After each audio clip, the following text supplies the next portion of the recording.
mental Polaroids. We can close our eyes and we can see them, sometimes even in color. They are so vivid. Our memory is captured forever. And I have a mental Polaroid of a wedding reception in Chiswick in 1982. And a young man named Mark Dean comes up to me and he says, I've just signed 2 young boys from North London.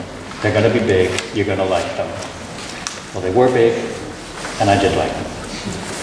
That's my only memory of Mark Dean. I can't remember anything else about him. But I have plenty of mental Polaroids about the man who is with us today. So many through the years, involving great achievement in recordings in this country and America and all over the world. You know I love trivia, and here's a great one for you. Who is the only British artist to have 3 number 1s in America as a soloist during the 1980s? Answer, George Michael. Who's the only duo to have 3 number 1s in America during the 1980s from Britain? Answer, George Michael and Andrew Ridgeley. And of course he wrote them all. And of course there were more number 1s. And you know all the achievements, and they're here in your press pack. But more than that, I have mental Polaroids of George in performance, often in the largest of venues, particularly at the great charity events, which is no surprise since George has very quietly and privately been one of the 3 greatest philanthropists in popular music that I have known. Live Aid, Nelson Mandela birthday concert, Freddie Mercury tribute concert.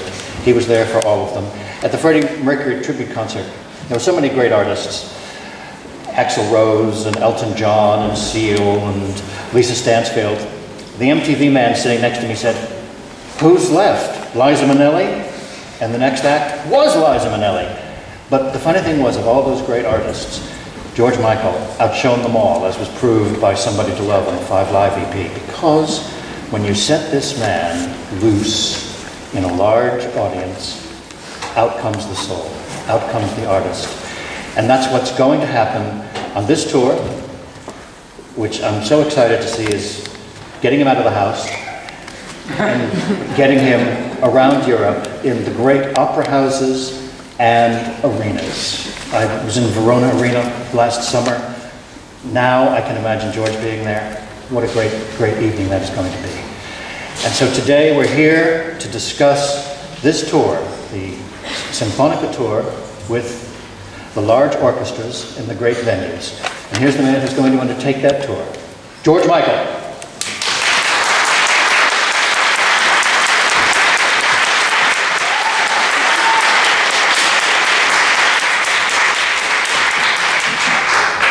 Quite simply, the way that we're going to handle this is I'll ask you for questions, and we have microphone women who will approach you with the microphone, so please wait until you get your microphone before you ask your question.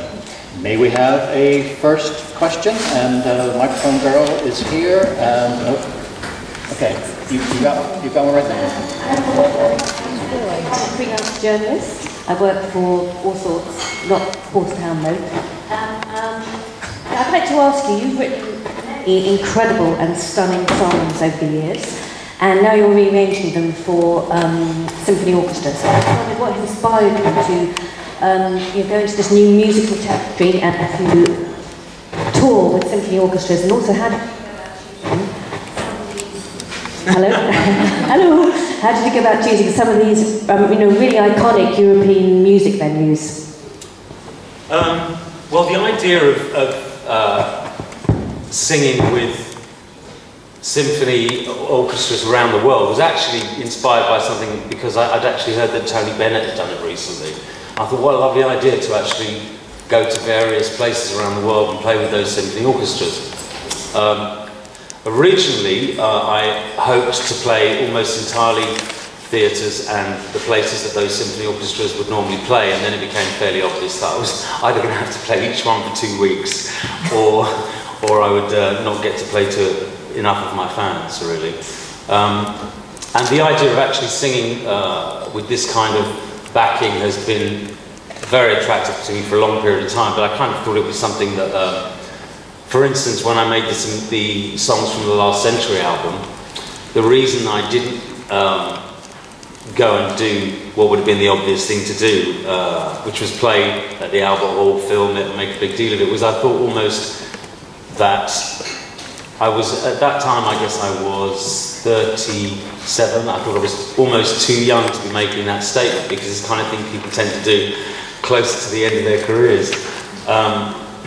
It couldn't be further from the truth then, and it's still not true to say that I'm ready to be a crooner and not much more, because of course during this tour and in the breaks that there are on this tour, I'll be recording a brand new album, which is about as far away from this Symphonica idea as could be imagined, really. And I felt that it was a great time. I felt very kind of re-energized after some of my recent troubles. And I felt it was a really good time. What do I want as an artist? As an artist at this stage, I think I've said before that I'm really not interested or excited by repeating former successes. And in my writing, I think I try to keep changing things about.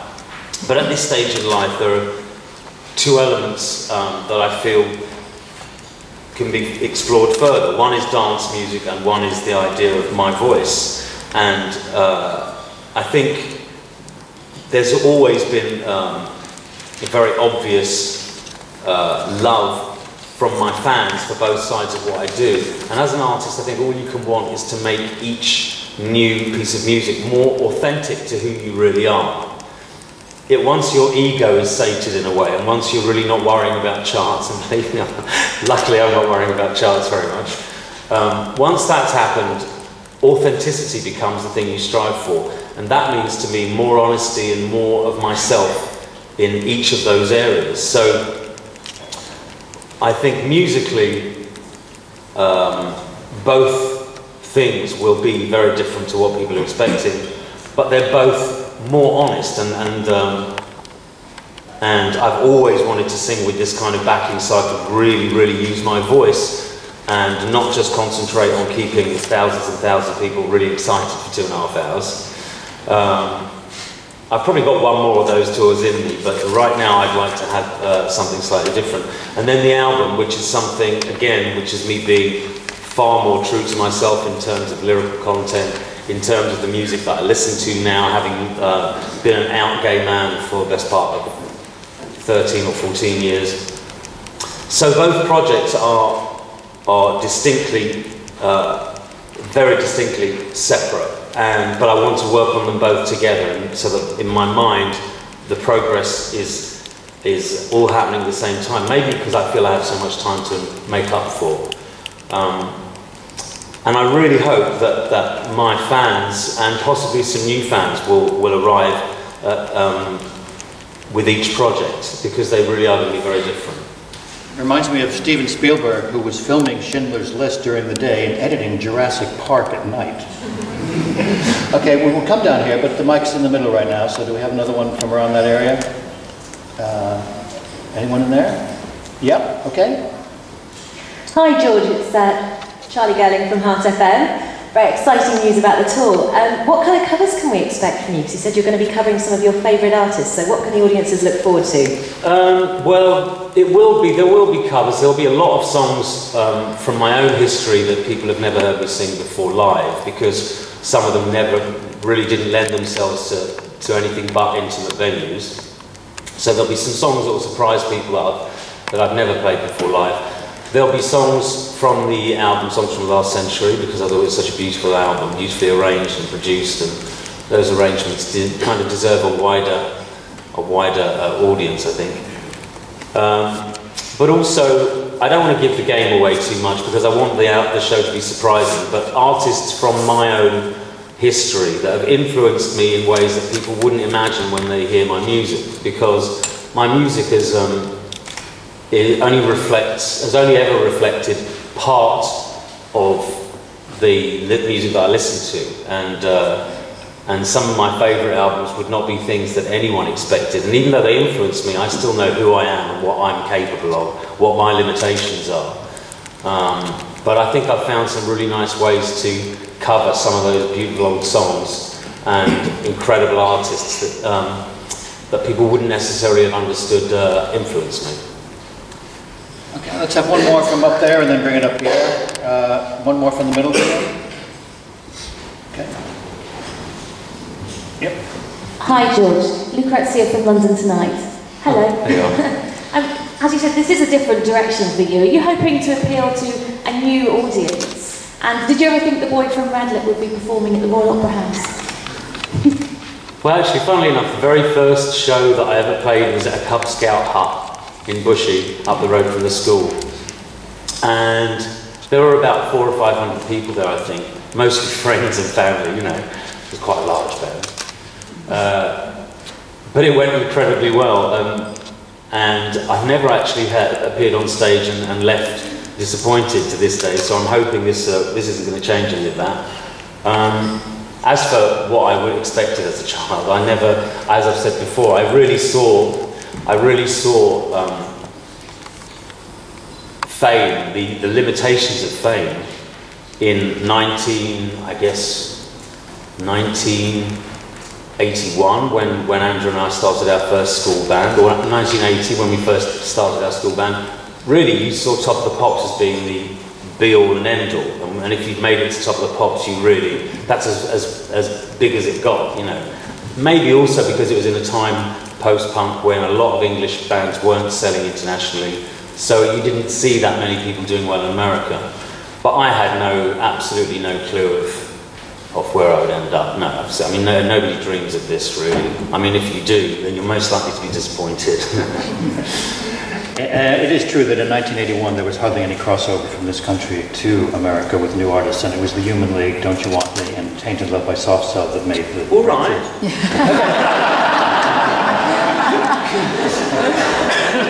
All right, let's bring it down to the front of the room where there are a lot of eager beavers. Okay, how about this fellow here?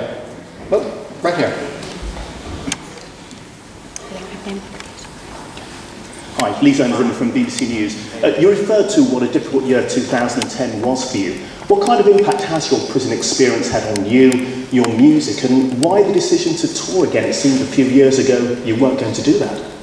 Well, in terms of the decision to tour again, what I actually said was I wouldn't be doing another arena show. And what I really meant was I couldn't see myself going out there and doing a big greatest hits show, which was almost entirely in terms of the way I planned it out, a thank you for the 17 years of absence of touring before that.